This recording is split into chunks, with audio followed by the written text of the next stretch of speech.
So this was literally the entry criteria that I had to go from full-time engineer to full-time entrepreneur. The criteria was, one, have to have 3 to 6 months of expenses squirreled away. And the second criteria was that the business should produce at least 25% of my regular engineering salary. And here's the interesting thing. Even after I hit that entry criteria, I was still not ready to do this. And that's why you set the entry criteria. You say, if A and B conditions are met, then I will take action. So at the time, I had the runway. Runway is how many months of expenses you have saved up. Like I said, 3 to 6 months. And I also had a safety net, which is that my family owned a home and they had food and water and electricity. So if the worst came to worst, I could always just go home. And this is a key thing, right? If you have a family home, you've already won. You basically have unlimited shots on goal. All you got to do is build a war chest and then go on the offensive. And before I move, I want to quickly emphasize the importance of the entry criteria. If I didn't have the entry criteria already defined and written down, I could have procrastinated forever, right? I can always say that I will start going full-time when the business revenue was this number. When I hit that number, I could change the goalpost. I could keep moving the goalpost and procrastinate forever.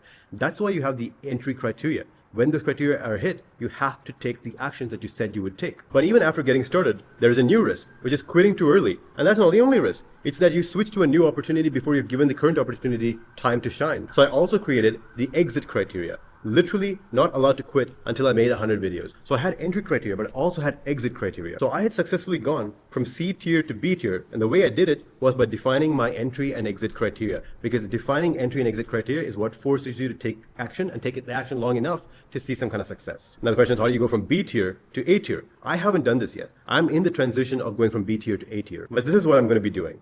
You have to accumulate massive time on problem. Because not only do you need agency, you also need competency. Because confidence without evidence is arrogance. High agency people collect evidence of their success like their life depends on it. So how do you get good? How do you build that evidence? What I've done is I've done 1,000 hours of one-on-one coaching over the past few years because volume negates luck. Why do I do this? I do this because I will learn everything there is to know about behavior change for men. What's the goal for me? I will to become the authority on behavior change for men, like the best in the world. That's what it would take for me to go from B tier to A tier, and that is my goal. So what's the benefit to subscribers? What's the benefit to you? Well, my ideas will be tested on real people. None of what I'm saying is theoretical. These are all coming from lessons learned from the actions of doing.